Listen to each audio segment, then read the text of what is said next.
All right, guys and gals, we are back. I apologize. I'll be honest. I kind of thought I was going to be slick today.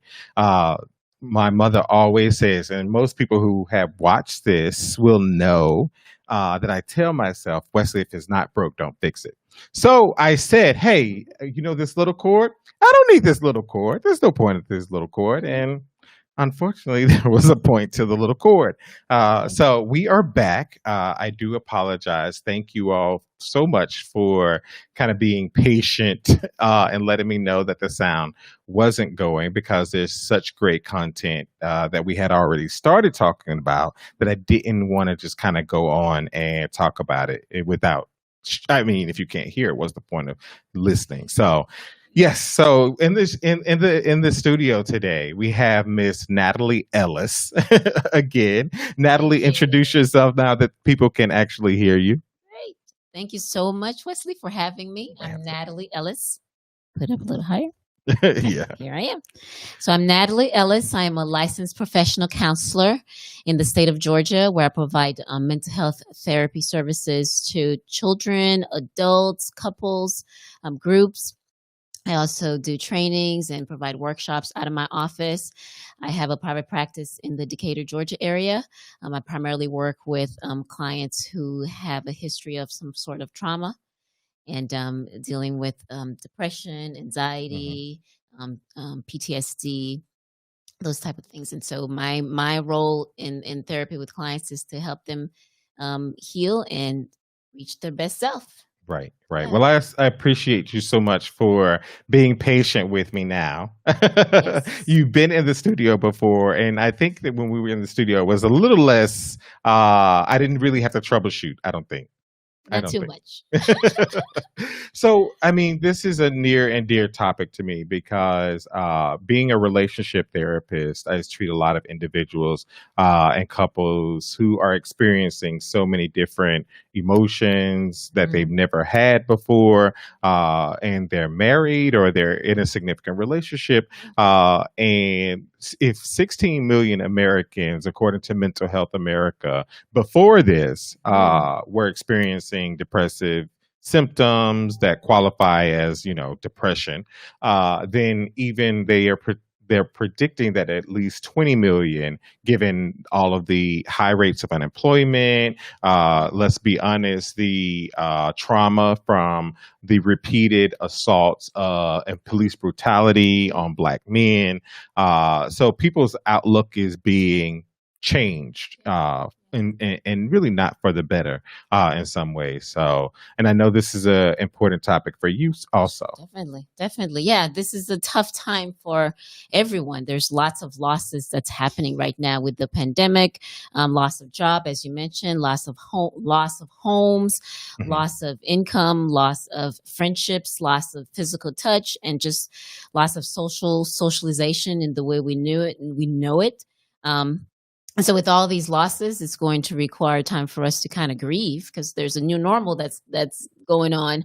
And then on top of all the racial trauma that's happening too. So lots of losses um, in regards to having to face that reality too, right? The Mhm. loss that, oh man, things aren't as good as we thought it was. We're still struggling with this and dealing with that reality. And so with all these losses, again, we're mourning and grieving and hence the increase of depression, anxiety for people with all of this going on. And again, this was already depression, anxiety were already things that a lot of people are dealing with, and here this added load. And so, yeah, we got to talk about it. We got to figure out what to do next so we Mhm. can overcome and work through it. Right, right. And one of the things that we talked about, when we couldn't be heard, was the fact that what depression looks like, because sometimes a lot of us get it wrong, especially lay Yeah. individuals get it wrong. So it's thought to be the individual who, can't get out of bed, who in some ways feel suicidal or feel like they want to hurt themselves. Somebody told me you shouldn't say suicidal because that's triggering. They have feelings that they want to hurt themselves. And when that's really truly not simply just it, it Just it, right? is for some people, but for so many individuals, that's not it. What Mhm. are you seeing as a general, I mean, symptomatic in terms of patients Mhm. who come in expressing depression or even couples? Yeah, yeah, yeah, yeah. So yeah, those are some things people. It's in terms of symptoms. It's a array of things, right? If you're having difficulty eating, having difficulty sleeping, finding that yes, you're having a hard time getting out of bed, you're having a hard time being motivated to do anything. The things you used to love, you're no longer Hmm. finding enjoyable. Um, Not wanting to be bothered, wanting to isolate, wanting to stay in the bed and lay. Um, um, and of course also having thoughts of hopelessness and worthlessness, negative thinking. So there's just a layers of things that is happening when someone is dealing with depression. Hmm. um, and all with all these things, it makes it very difficult to move, it makes it very difficult to function, Right. and so yeah, those are all the things we have to kind of look at when we're looking at someone with depression. Right.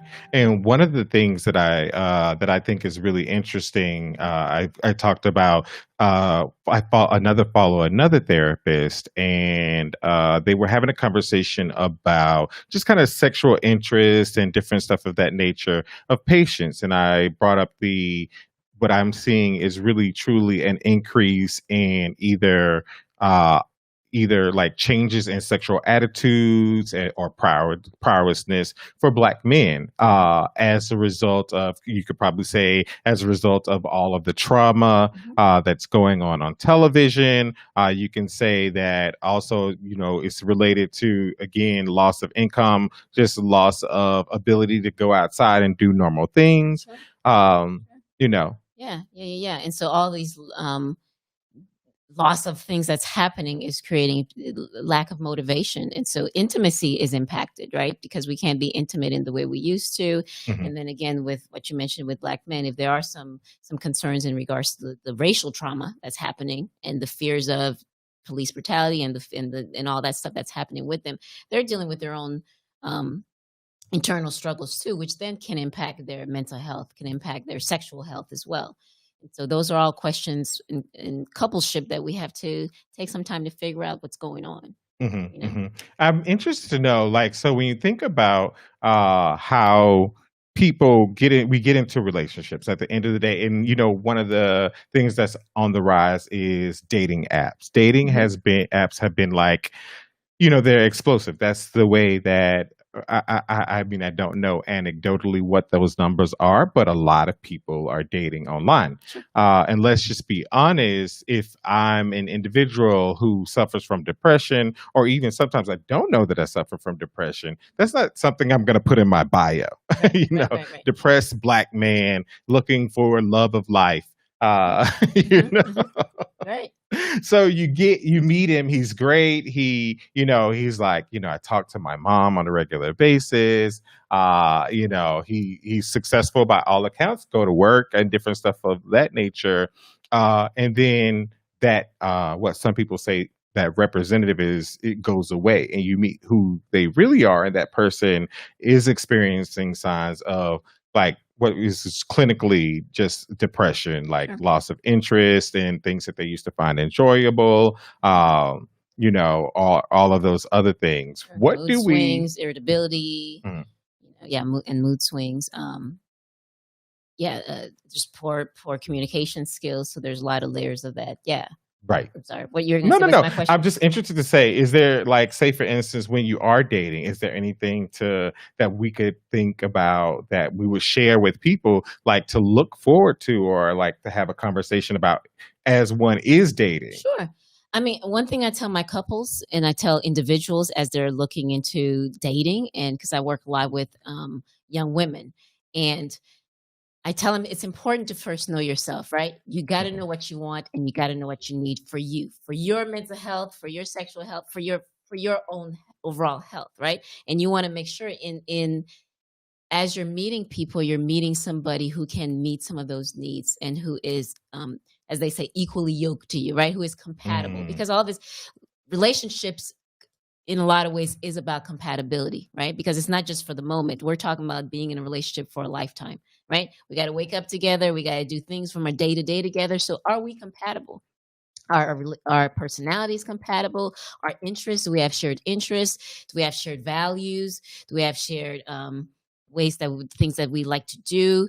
So those are the things that people have to first ask themselves these questions. And when you're looking for a partner, and you're trying to see, is this partner somebody that can be compatible to me, and am I compatible to them?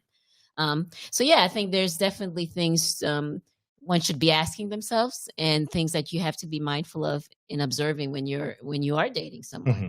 right? So for example, if you notice they may be irritable, or they Hmm. may show signs of their mood may shift from from time to time as you're communicating with them. That may be something to ask about, to talk about. What Right. is that? What is that about? Because not again, I remember a few months ago, I did some research on that. Not everybody is forthcoming about talking about their mental health, Of right? course. Of Because course. again, this is it's still viewed as a stigma. It's still viewed as a judgment, and nobody wants to be in those situations. And so those aren't things that they're sharing initially. Hmm. And so Hmm. as you're noticing things, it's important that people have conversation instead of dismissing, and instead of not having the conversation, because it just could get bigger. Right. Right. And so mental health is a conversation to have. Um, Mental health, we also know there's a lot of biological and genetic stuff related to mental health, and so, you know, observing people's families, talking about, okay, your mom, your dad, how do people deal with this type of Hmm. things? So yeah, I think that's a great conversation for couples to have. Right. Um, Right. yeah. I saw an interesting comment that was up here, Hmm. and the person says that it's rough.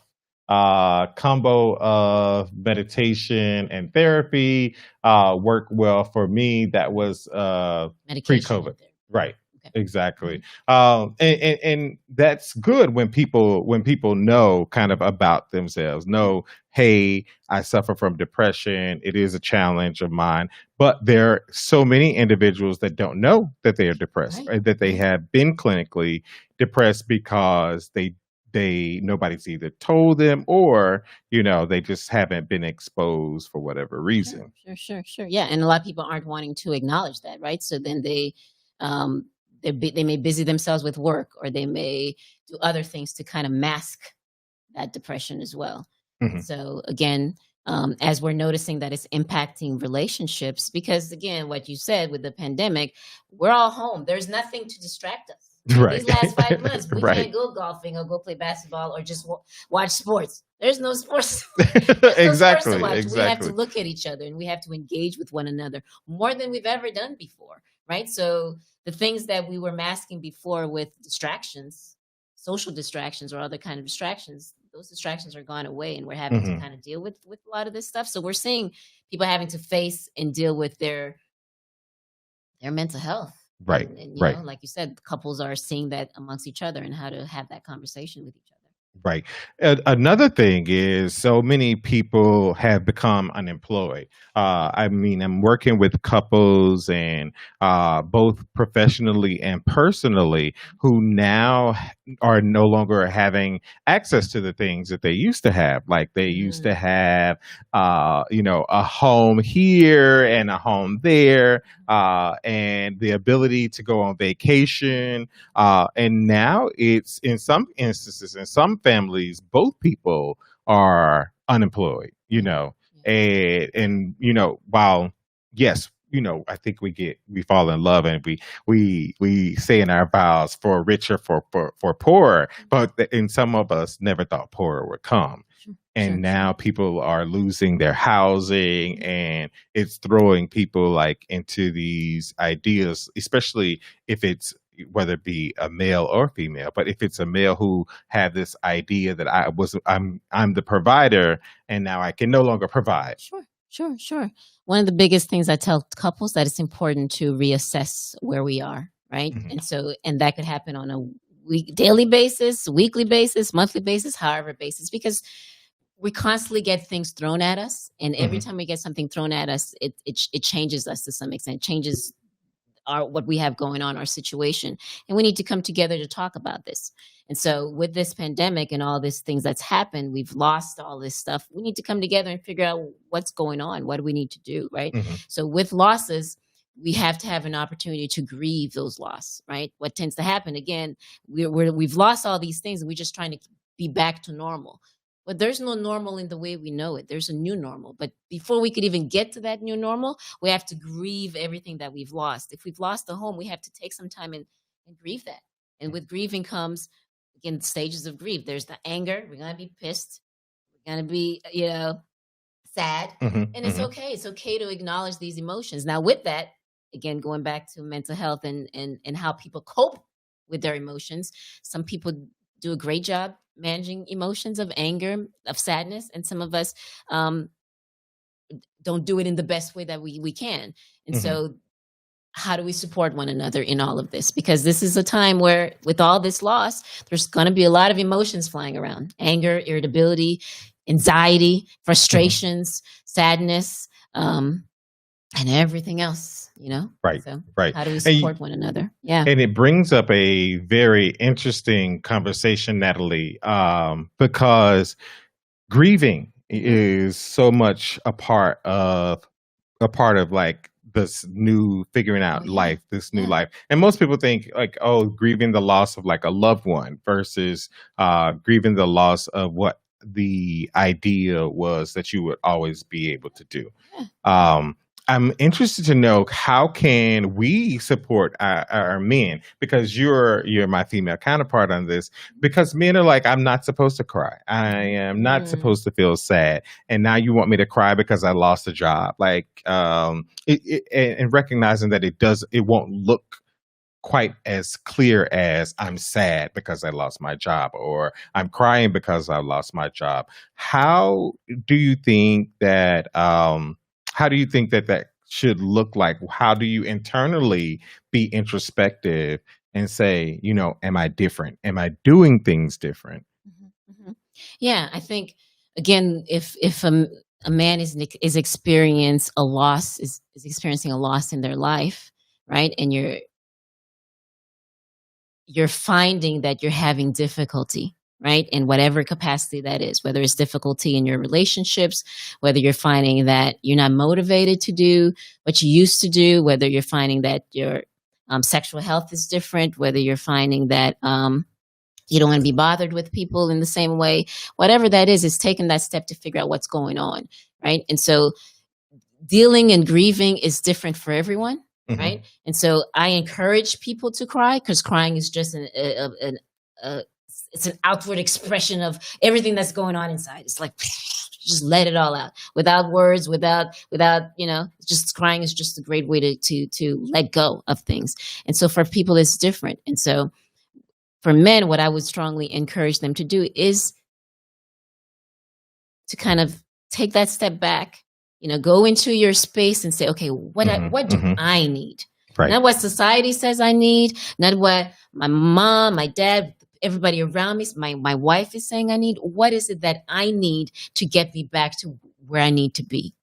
Right. And so some of that may go maybe totally different than what's expected. Right. But Hmm. then when you could figure that out and then start having that conversation with your partner, in the long run, it's better. What I find is when people aren't sharing their concerns, aren't sharing their insecurities, aren't sharing the thing that's bothering them or the thing that's creating a hardship for them, and here they are, nobody's sharing anything, and it's brewing, right? The Hmm. conflict, the Hmm. hostility, whatever's happening is just getting worse and worse and worse and worse, because no one's really talking about what the issue is, Right. right? And the only way to work on resolution and to problem solving is we have to talk about the issue. So just for them to take the time to really figure out what they need Hmm. is going to be real important. Right, right. We got a interesting comment from Elizabeth. Elizabeth says, "Crying is release." Jacques says, "Anyone can look perfect. You can Mhm. look perfect on a dating app." Mhm. Yeah, yeah. Right. That is so true. Again, and all of us have this, right? Because we all want to be accepted, we all want to be Hmm. loved, we all want to Hmm. be liked. Um, so we present a certain part of ourselves, right? We present this perfect part of ourselves, and that's in my workbook. Actually, I have an exercise that talks about that. There, our perfect self, and then our real self, right? Hmm. And so this perfection which a lot of us do, right? Because we want to be accepted. This is what we want to present, but that could only last for so long because Mm-hmm. this part of us, Mm-hmm. which is full of everything, including our flaws, including all of our imperfections, because this is actually makes us who we are, is going to come out. There's only so much of this we could continue to mask. Mm-hmm. And what happens is when people are in relationships, and I find this happens a lot, is they present this perfect self, and then once they're into that relationship, because we can't hold it for too long, now their real self comes out. Oh, I didn't know you were like this. Oh, I didn't know you have that. When if we just present our true self from the beginning, or our real self from the beginning, we could again, if the person is meant for us, that's the person that's going to be for us. We could kind of work through these things. But now we're taking that step back, and this is not what the person signed up for. I signed up for this other person, Mm-hmm. not this one. Right. Um, so yeah, we could all look perfect. We could all present perfectly, Right. but that's not going to last for long. Right. And you're exactly right about that. I'm interested. I mean, you bring up now, I guess something else comes up is in dating. Is that one of those things that you can we look for? Should we look for? Should we, in being Inspector Gadget? Let's just be honest. I'm no longer single, but I played a bit of Inspector Gadget when I'd be dating. Like, let me, find out about you, Google you, call up some friends. Maybe we like hang out in the same circle. Tell me about this person. Is it worth being Inspector Gadget in a dating? When you're dating somebody to look for signs, or do you think like, hey, let it be rather organic? If that comes out later, then that comes out later. Sure. I think it's important to do both. I think it's important to be, because just like when we're looking for jobs, when we're looking for houses, whatever it is we're looking for in our lives, we are very intentional. Mm-hmm. Right? Mm-hmm. You know the kind of house you're looking for. You know the kind, you're inspecting it in every way. You know the kind of job you want. So the same thing with somebody we're saying is going to be a partner for the rest of our lives. It's very intentional. We have to be intentional with that. Now, again, no one's perfect, right? Everybody comes with their imperfections, and that's what makes them who they are.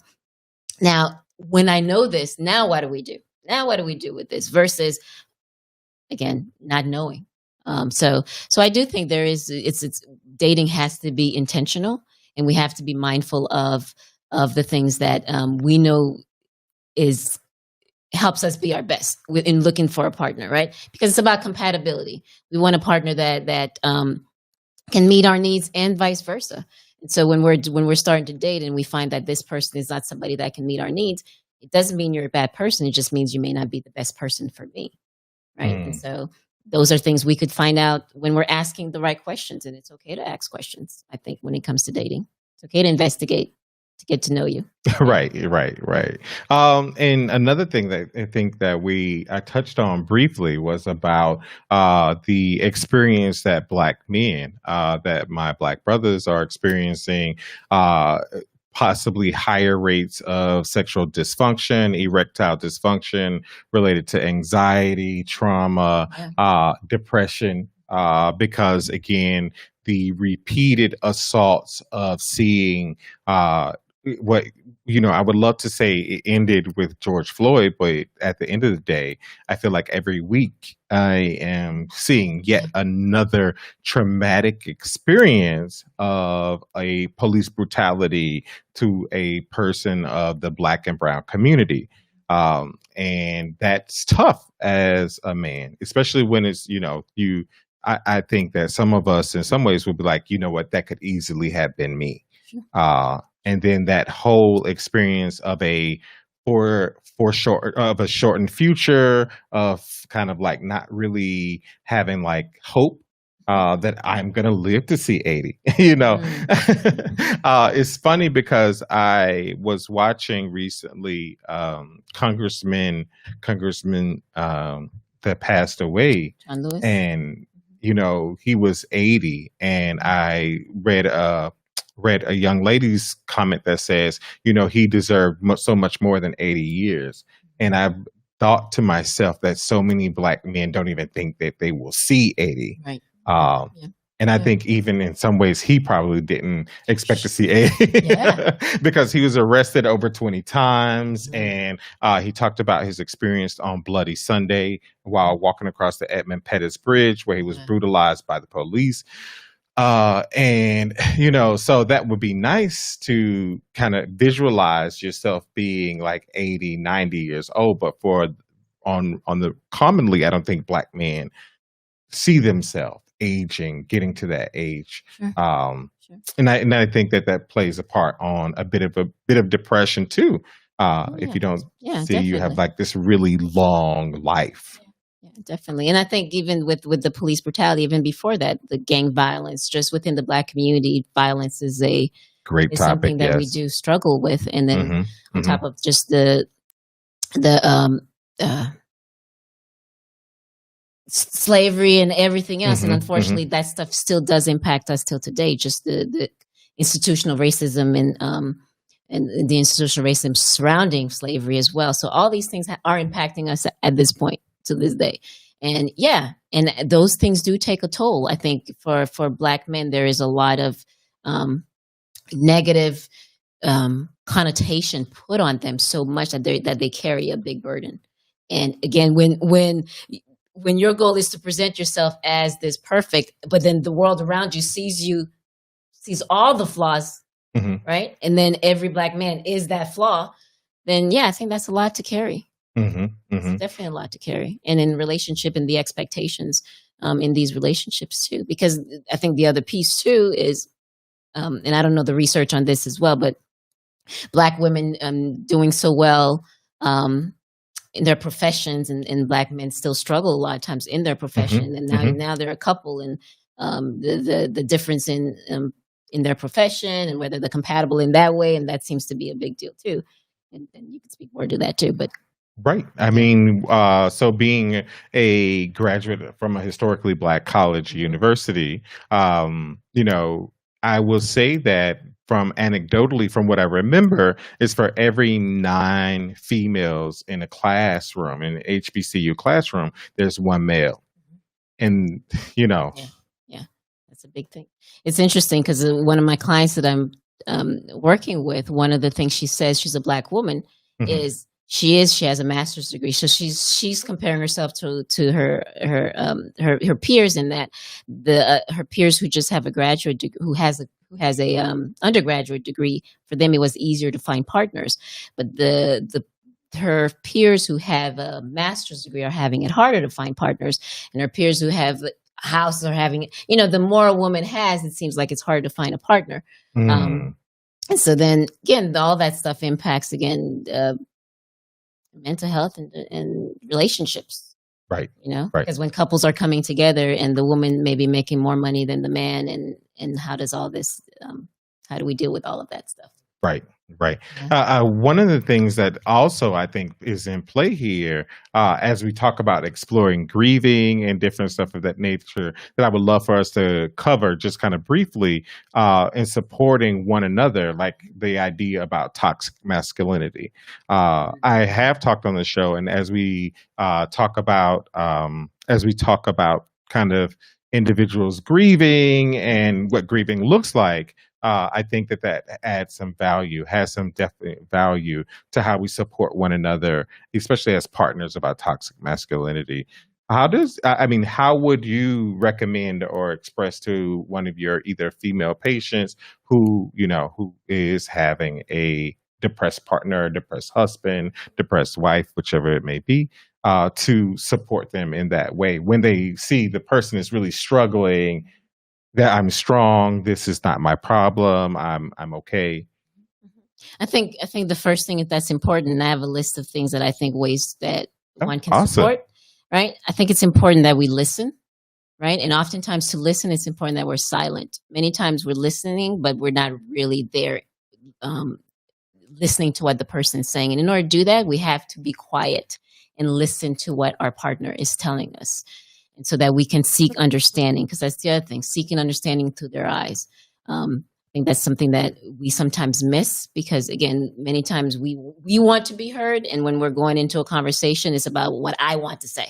right? And it becomes difficult to really step into the other person's shoe and hear what they have to say. And so when you have a partner that's struggling with whether it's toxic masculinity, whether it's depression or whatever, it's really taking some time to hear what they have to say.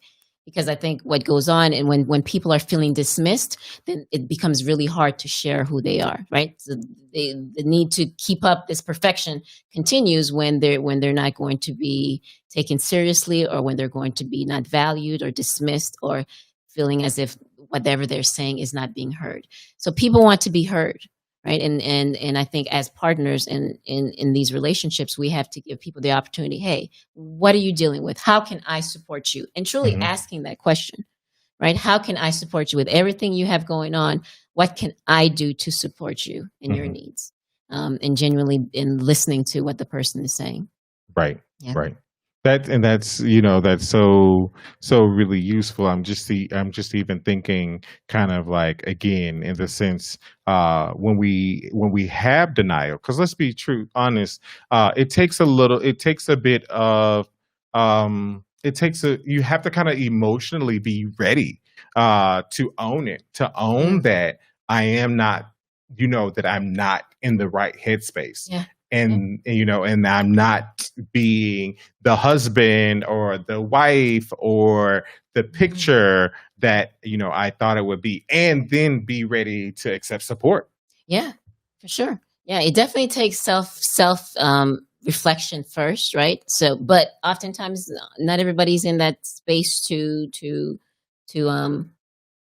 take that responsibility. And so it takes your partner to say, hey, honey, I'm noticing these things. Right. This is not you. And be ready to receive that information. And so, yeah, I think it is tough when you have a partner who is resistant, right? And I think that's probably the harder part, is when you have a partner who's resistant, who's saying nothing's wrong with me, I'm okay, yet nothing is changing. But when you have a partner who's willing to do the work, then that's different. Willing to get therapy and do what they need to do, then that is different. So I think the tough part is when, people are resistant to receiving help and to getting help. Right. We have an interesting question. I'm going to bring it up. Is Justin Spearman states on Facebook, I would wonder if a partner hid their mental status from the other before marriage. How does that factor into, what does it say? Honoring. Oh, right. Yeah. Honoring your marital vows. Interesting. Yeah. Huh. It's interesting when I talk a lot with couples. When couples come in and they tell me their story, oftentimes, in the back of my head, I think, oh man, how did you guys even get together? Because there's so many flags, exactly. So many things. But then what happens is, because they made the vows, and speaking to your question, now they feel they have to uphold those vows. So although they are totally not compatible at all, and there were signs, there were things that were happening, but yet people weren't honest, right? In a lot of ways, it's a lot easier to be in denial. People weren't honest. Right. We'll get through it. Love will conquer all.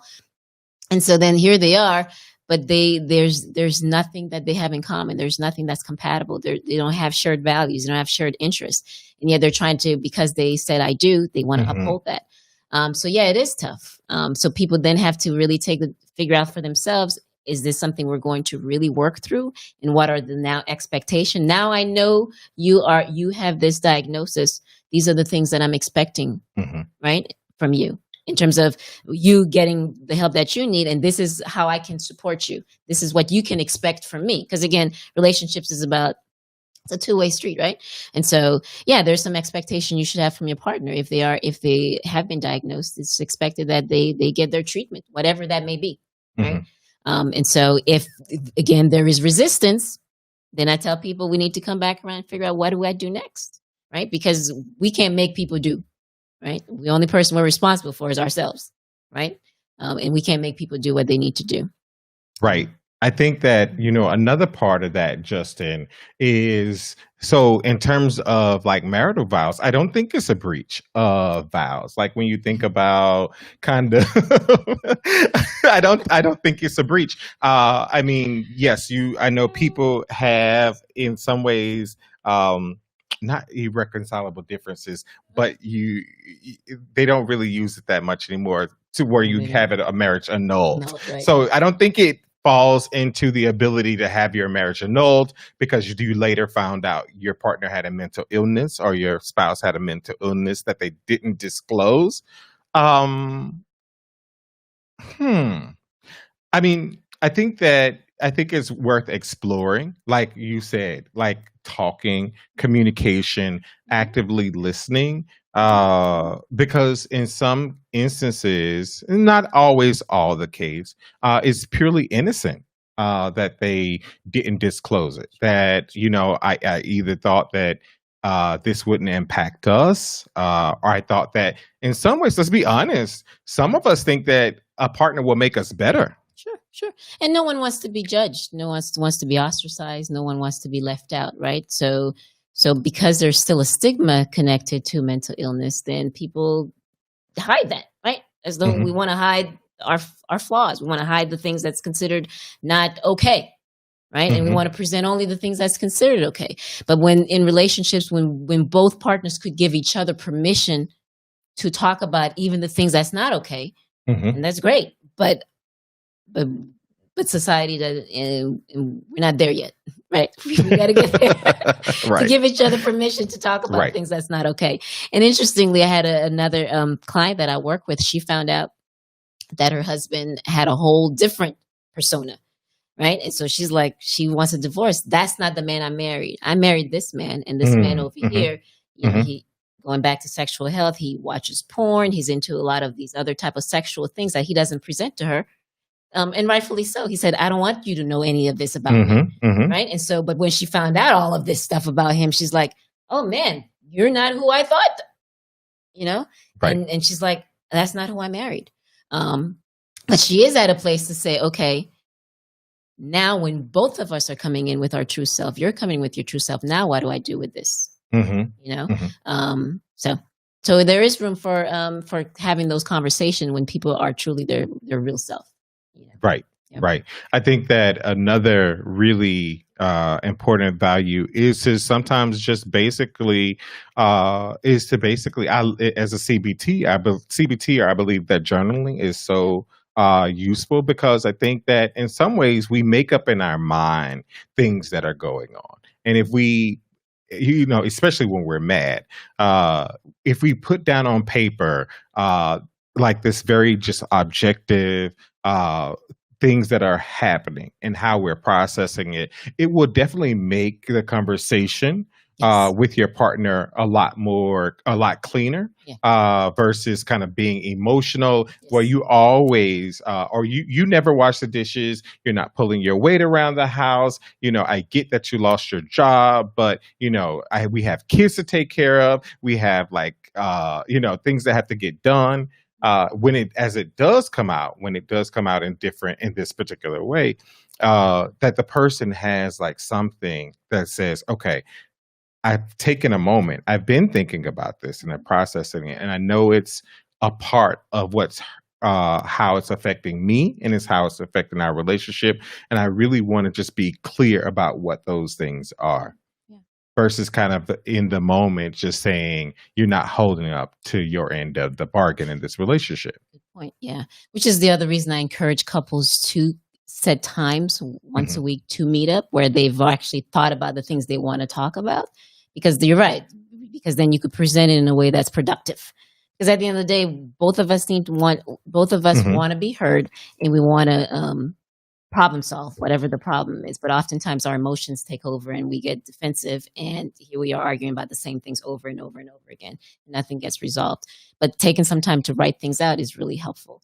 And the other piece to that too is as we're learning about our partner, it's mhm, important to understand expectation and roles because, there's wifely roles, there's husband roles, and whatever the societal roles that people then take on in regards to that is one thing, but then what works in your household, right? So as we're finding that our partner struggles with depression or struggles with anxiety, okay, what works and what doesn't work, right? But that takes conversation. You know what? Because you struggle with anxiety, maybe cleaning is not your thing. Maybe this is more of your thing, you know? And so it looks different for every couple. But it takes us being, again, honest with ourselves and us being honest with each other to then say, okay, what works for us and what doesn't work for us. I've seen where it's the woman that does the things that the husband typically does, and the husband does the thing because, again, that's what works for them and makes everything flow, and it's still it feels like an equal share, right? Because we want to make sure that we both get our needs met, because that's what a partnership is, right? That we both feel like we get our needs met. When one partner doesn't feel they're getting their needs met, that's when it's a problem. And so it looks different for every couple, but it does take having the conversation. What works for you guys? Right. Right. Yeah. Right. And I think that, another useful part of kind of like this in terms of as we talk about things that are supportive for our partners is sometimes to be that motivator. To be honest, guys or gals, like if you see your partner really just struggling and you can't feel like you can't reach them either through communication, sometimes I think it's really important that you be a therapist for them and you motivate them and say, hey, honey, let's go out for a walk. Or I know with coronavirus, like a lot of our stuff are limited. But hey, let's break up this routine. Let's do something. And yes, the other person has, by all means, right to decline. But I think that we owe it to one another, especially right now. One of the things that John Diggs talks about is kindness, and there's a lot of great value to being kind right now in this moment, because it is just a completely tough time. Yes, it is. And with that, like you said, encouraging our partners, validating our partners, right? And so validating someone doesn't always mean you understand what they're going through, but is to know that their feelings is their feeling, whatever that is, right? But oftentimes when we don't understand something, we tend to dismiss it, right? And in dismissing it, that lets me know, oh, you don't really care about how I feel. And so then that shuts people down. And so again, in seeking understanding, we want to validate, help me understand what you're going through. And so then that gives an opportunity for people to want to share, to want to talk about the things that they're dealing with. And again, that could help with, again, problem solving in that relationship. So that's very important. Justin says, thanks for the answer to a very complex question. And it is complex. I just, even now that I be a little bit more reflective about it, I'm by all means not saying, to coddle or you have to carry them, or I've had patients, whether it be male or female, who have another partner say, I don't have room for another child. Oh yeah. Understandable. Yes. So that's not what I am saying, but what I am saying is be kind, and be kind and be kind of, sometimes, again, like another thing, like we said, having limited sight. The person sometimes can't see tomorrow. Your spouse or your boyfriend or your girlfriend sometimes can't see, can't see what they say, the forest for the trees. They're so caught up in the weeds, and they need us. We need one another, I feel like, more so than any other time. One of the books that I really like to use in my practice is called Fighting for Your Marriage. I don't know if you can see it. So yeah, Fighting for Your Marriage. I think it comes with some really useful things that couples have found useful. It also has a DVD. And so a deluxe revised edition, Enhancing Marriage and Preventing Divorce. So good. And I like what you said in terms of we don't want to coddle, but then we want to provide support and kindness to our partner, right? And also with that too is knowing your limit, which is also important, because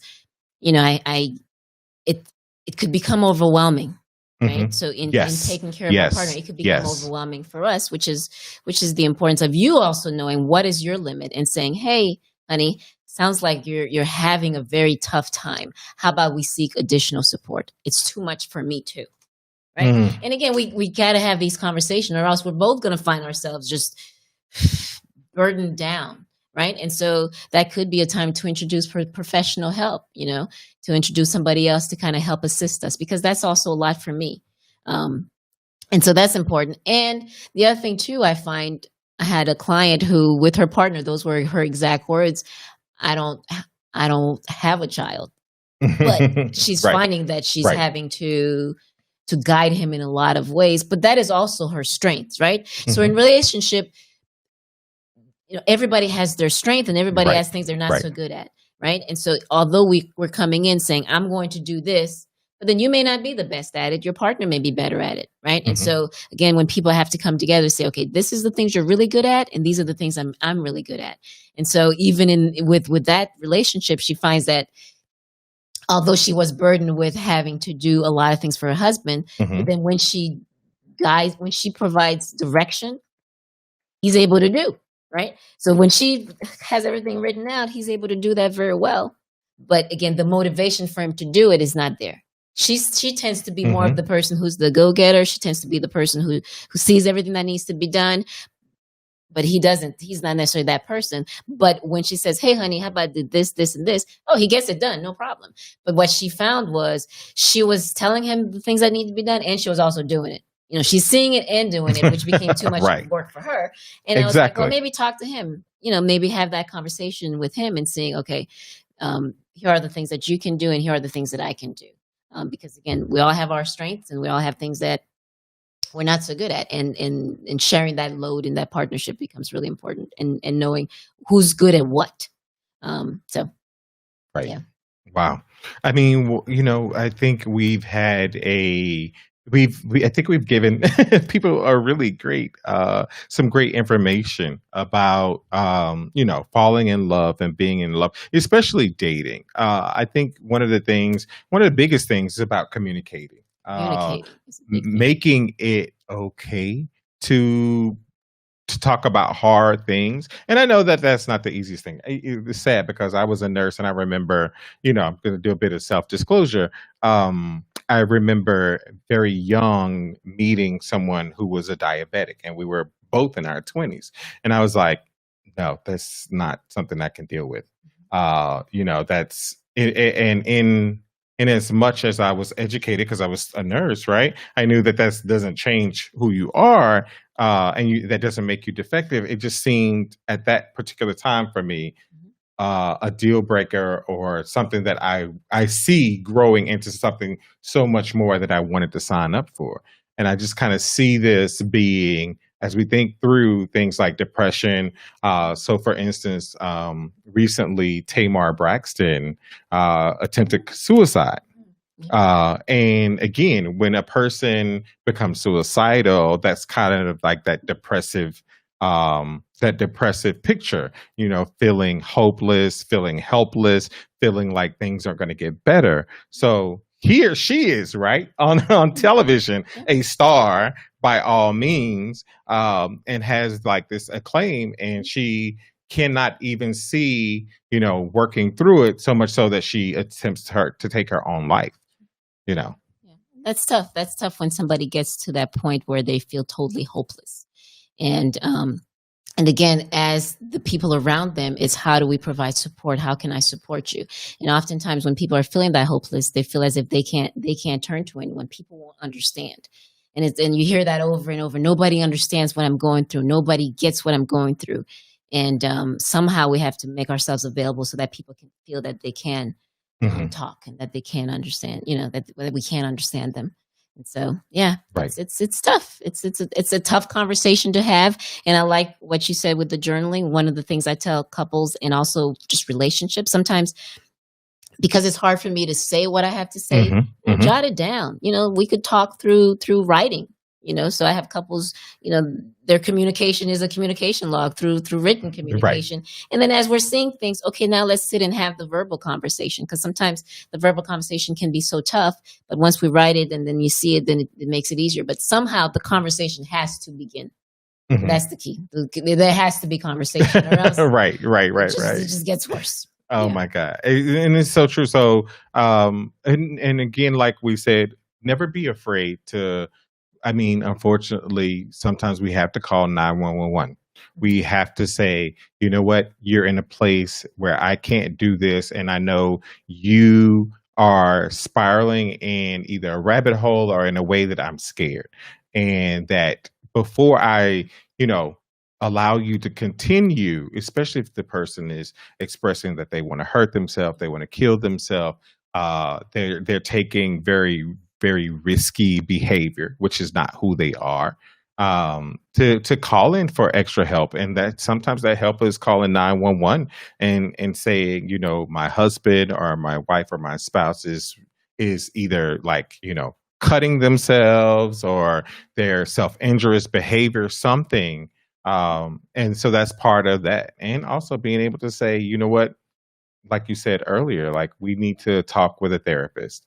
Yeah. We need to seek professional help. Yeah. And the thing is, once we're acknowledging that, yes, there is a mental health issue there, and there's a mental health diagnosis, then how do we proactively manage it? Right? Because it is manageable. So having a diagnosis doesn't mean it's the end of the world. It's just now how do I manage it? Right? And so I have people who struggle with the fact that they may have to be on medication. And I know it's difficult to acknowledge the fact that you have to be, but then we got to figure out what works best for you, for your body, because it's different for everyone, right? Everybody's body is different. For some, it could simply be just the exercising and seeing the therapist, and for others, it's seeing the therapist. But then we also may need the medication. For others, we need these additional supports. But at the end of the day, it's what's going to help you be your best.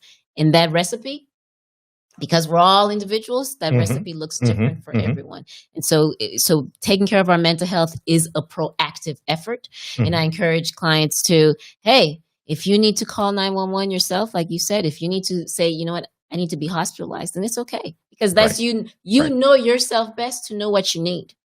And it's okay. There's nothing wrong with saying, hey, I need to go to the hospital for a few days because it's becoming too much for me. Or I need to do this. And what we need is a culture that allows people, that gives people permission to be able to do that. Right.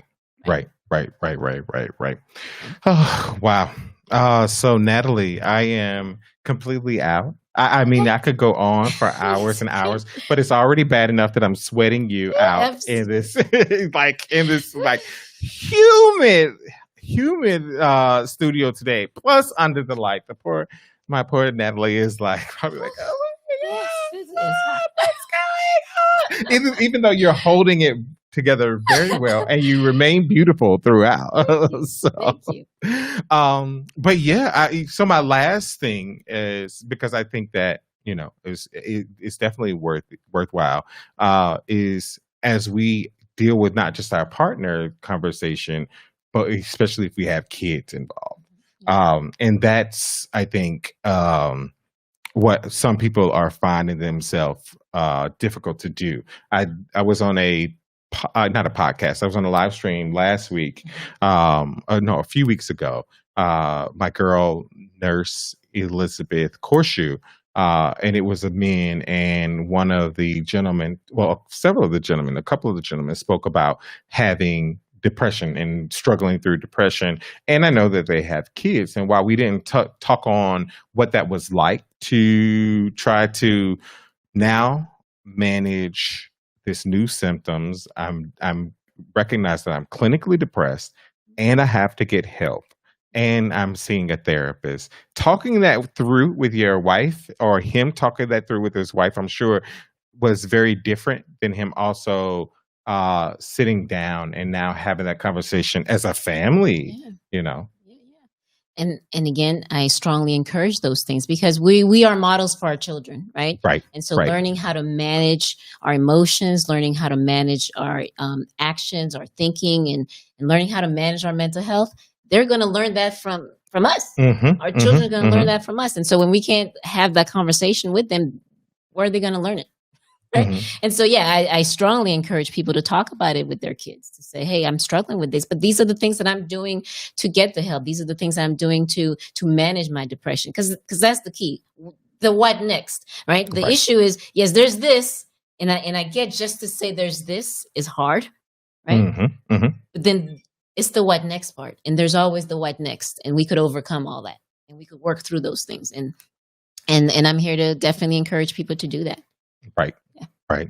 Yeah. So, I mean, guys, gals, it's important while we recognize, it's important to stay strong. But again, your kids are watching. And this is a way for them to recognize an opportunity of how to deal with their own mental health in the future as adults. Yes.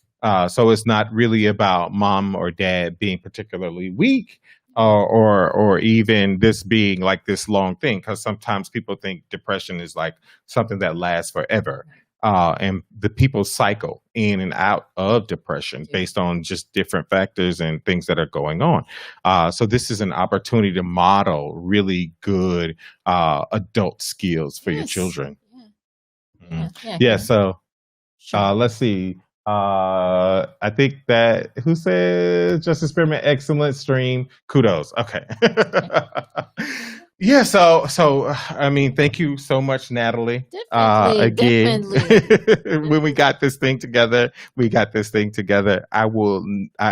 For the future, I know that chord has a important place in this process, and yeah. So if you would let people know how they can reach out to you, how they can contact you, Okay. social media, Yes. and information like that, that would be Okay. great. So I'm Natalie Ellis. I am in all social media through Esteem Counseling Services. So my private practice is called Esteem Counseling and Consulting Services.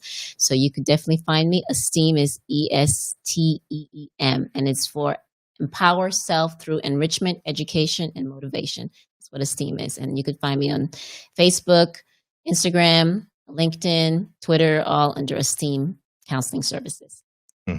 I mean, even more so, kind of. Again, congratulations on your new book. Thank you. Your workbook, It's wonderful. exercises for people. What's the name of the title of the book? It's How to Stay Mentally Healthy, a guided workbook to self-awareness and self-discovery. So this is an individual workbook to help people kind of work through their own stuff. Mhm. Yeah. Wow, powerful. Really excited Well, about that. yikes. You put in some work on that workbook, by the way. I hope to get my workbook done soon. Yeah, right. My attention span is like this is quick. I get that. Well, thank you again so much, and we will see you all in a couple of weeks. Thank you so All much right. for having me. Thank you.